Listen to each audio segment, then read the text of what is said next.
welcome to a new series here on the channel. If you've been following my work for a while, you know that mostly I've been talking about energy harmonization for ourselves, energy literacy in terms of connection and communication with our animals. And in this series, or with this series, we're starting the energetic literacy in our environment, meaning how we can actually read the energy in our spaces and start creating a more harmonious environment for ourselves and for our family, for our animals, for life, for even the location where we are in. So this series, I've been thinking about what to call it, and it's going to be energy design for everyday spaces, because it is an energetic language that we are going to be bringing in terms of positionings, of shapes, of a lot of other things that we'll be talking in the future. And it is for our everyday spaces, for the places where we spend most of our times, because those are the environments that have the greatest influence on us. And there's something else that keeps coming up for me regarding this particular theme, which is this. This is luxury that you can feel. This is such an interesting thing for me. I love luxury. I've been in very beautiful, can call it potentially luxurious places that have not felt good at all to me. And I've been in places that might seem a little bit more modest, so to speak, that feel so nourishing, so luxurious. And of course, there's also the spaces that feel modest, that don't feel luxurious at all, and spaces that are outwardly luxurious, or what we would call so, and that feel very good as well. But luxury, in the sense that we are going to be talking about here, is a felt experience. It's a quality of coherence, of harmony in the spaces where we are. That is true luxury. It's when you enter into a space and you feel a sense of ease, you feel a sense of presence, of calmness that comes over you, or joy that comes over you. You feel nourished, you feel held, you feel uplifted in the space where you are. That is what to me is luxury. And we can create this in our spaces wherever we are.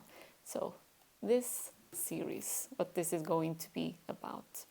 First, energetic literacy. And what do I mean by this? We are very naturally wired to feel the influence of our spaces. But we have been conditioned from this tall, from the get-go, to override our natural understanding. This series is about practical application, because I want you to be able to be literate in terms of the energy and read the environment that you're in and know what to do when things don't feel coherent. And this is one of the key things for me, is that your environments support you. My environments support me. This is something that came to me when I started studying BioGeometry, which is going to be one of the foundational bodies of work that I will be sharing from and my experience with. When I was starting to study BioGeometry, one of the things that came through, really literal download, was I want every human being to be a natural power spot on this planet. And what I mean by natural power spot, if it doesn't mean much to you, is there are places on our planet that are natural power spots. So they have a strong, powerful, coherent, harmonious energy, and they radiate that energy in the location where they are. So those are usually the places that have healing qualities that ancient temples were built on, because those locations support that coherence that now enables us to connect with our own source, with the spirit world, and with the earth as well. We, each of us, can be natural power spots on this planet and bring that coherence to the places, first and foremost, to our own selves, to our own lives, of course, and then to our families, to the places where we are. And at this point in time, there's billions of us here. And if you look around, most people are, I was going to say, out of their minds, but it's not quite the case. It's they're out of their bodies and too much into their minds. And their minds are twisting and spinning, and it's a state of incoherence that is pretty much the equivalent of having billions of people creating noise on the planet, where we can be powerful, harmonizing power spots. We can be bringers of coherence and harmony to our planet. Imagine billions being coherent power spots. I'm going for it. So yes, that's one of the deep passions that I have on this work. And why are we talking about spaces here? Because our spaces influence tremendously our ability to stay in a state of coherence. So when our environments support us, we can very naturally start to become who we are meant to be, who we are naturally underneath the layers of noise, those beautiful, powerful, loving humans harmonizing power spots for our planet. So why this series and why now? I already touched on part of it. And this is probably one of the main reasons. The environment that we are in is a 24/7 influence, period.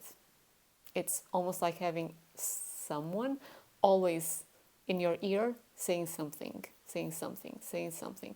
And it's not something that we can run away from, and we don't know what we can do to harmonize it for the most part. But there is a lot of it. And this technology, this embodiment. And what I mean by this is that we are being hit left, right, and center by technology. I love technology, don't get me wrong, but it's not a living technology. So we have screens that draw our energy out from us through our eyes, which means that they start to deplete us. It's not just the light that comes in, it draws energy from our eyes. It is connected to electricity as well, so there is a magnetic field around our electronic devices which interacts with our own magnetic field. And because of the constant flickering of screens, it kind of puts us in a state of trance besides being tiresome. So all of this ends up pulling us up into our head and extreme stimulation here and out of our bodies. So technology is key in our society, but it is disembodying us, and it can actually be corrected to not have such detrimental effects. And because of all of the above, dissatisfaction is rampant because we are being pulled out of our natural ways of living, and of course with that goes our physical well-being, our mental well-being, our emotional well-being, and our relational well-being as well. And then this one is close to me, very near and dear, because the apartment that I just moved out of was, again, a masterclass for me, boot camp as well, in all of the ways that something so beautiful and so on the surface innocent can still pose such a challenge in terms of health at all levels. I mean, physical health because of the very, very strong earth geopathic stress lines that crossed through the land there. Very strong influence from underground digging to create garages that created stress in the surface of the apartment, which we'll be talking about in future episodes as well.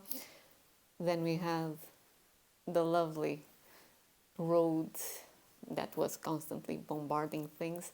So my health over the 12 years that I was there started to unravel little by little. So I was almost literally coming undone energetically. And I didn't know what was happening until I started actually deeply studying biogeometry, which was when I started turning things around and reading my environment, knowing what I could do to, as best I could, mitigate it. And when I noticed, but there are some things that I don't have the knowledge at this point in time to shift, I need to leave. And so I did, and right now, in transition, just with a lot of appreciation for everything that I learned in that apartment. And at this point in time, we have the know-how. We've always had deep earth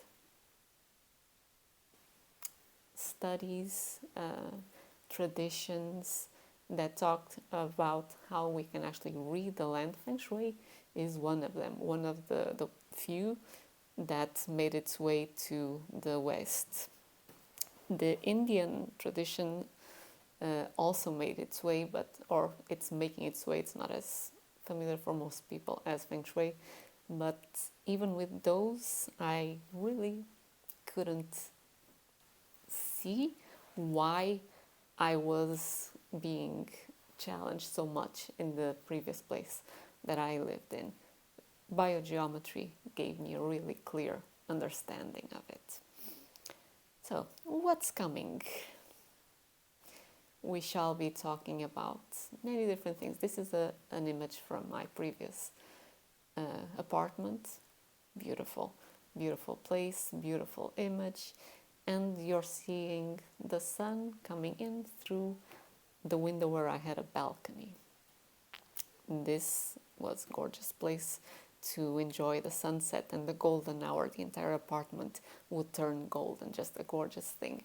And yet, a lot more was coming through that window than I knew at the time. So we'll be talking about windows, doors, energy flows created by different locations. We'll be talking about corners. We'll be talking about plants in your space. We'll be talking about positioning and orientation of your furniture whenever possible, of course. We'll be talking about solutions. And heads up, salt is a powerful clearing substance that many traditions use, and you might be familiar with it as well. And we will be talking about tradition as well, because there are many things that our grandparents, great-grandparents, and above or before knew and did, that they kind of started losing the why that they were doing it. So things end up becoming superstition, like, for example, putting salt in a corner. Why? To drive away the evil eye.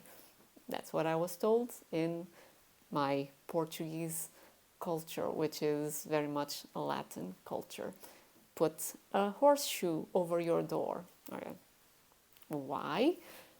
To bring good luck and to drive away the evil eye or misfortune. Okay, my original thought. My grandmother had one such horseshoe in the front door. So inside the house, over the front door.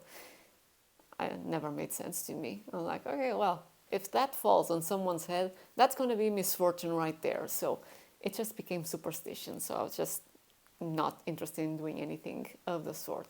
And yet, when I started learning biogeometry Then I started noticing,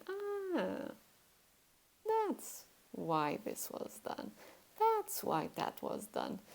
It's not to drive away the evil eye. It's not to bring good fortune. It has very clear, specific applications and principles behind these things.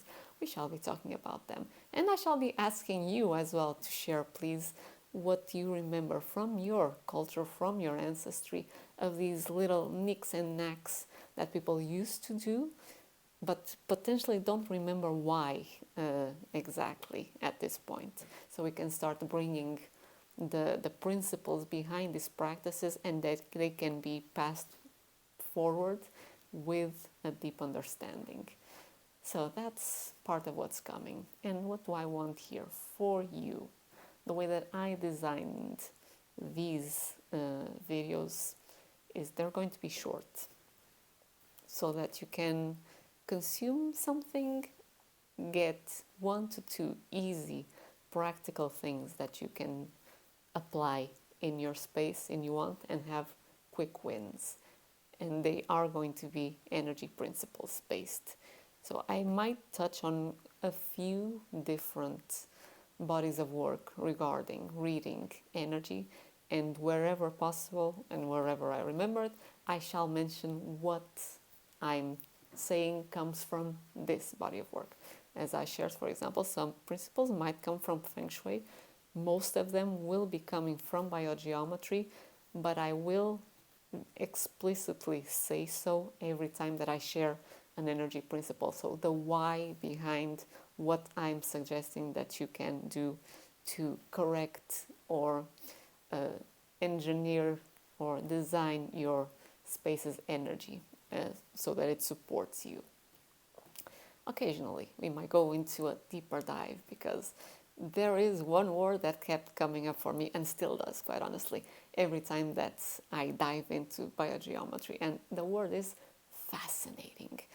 I never said this word so often and so much in such short time as I did when I was learning biogeometry. It was always, oh, this is fascinating, fascinating, this is fascinating, fascinating, fascinating. Even reading Dr. Ibrahim Karim's book, especially his more recent book, Hidden Reality, keep seeing different things, keep seeing things that I already learned as well, and fascinating. This is fascinating, fascinating. So we can go on occasion on a deeper dive to share some of the fascinating things behind this. And I want to share real examples from architecture. Everything that I showed you before are photographs that I took. I want to share examples from nature, not just indoors, but take you outdoors as well, from daily lives, from our bedrooms, from our offices, from our dining rooms.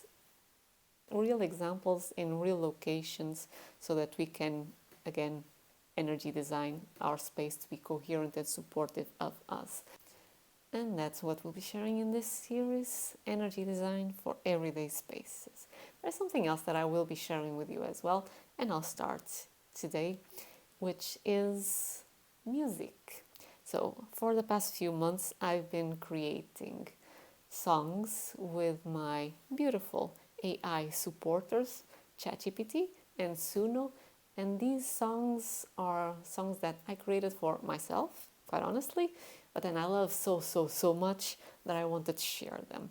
They are songs that talk about manifestation principles, that talk about energy principles, that talk about energetic sovereignty and literacy.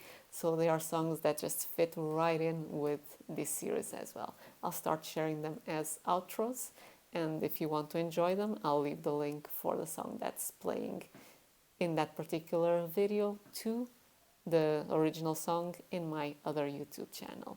In the meantime, I hope that you're excited. I hope that you're ready to learn to read the energy of your spaces and start turning them into more beautiful, energetic, coherent, luxurious spaces that support and nourish you. And we can do this one space at a time, and start bringing the level of coherence in our spaces, in the land, in ourselves, in our lives, in our families, to a whole new level. I know where I have my sights on, and I very much appreciate you being here with me, co-creating that. So we're ready to start, and I'll see you in the next video. I woke up with the light inside, but wore a frown like it was mine.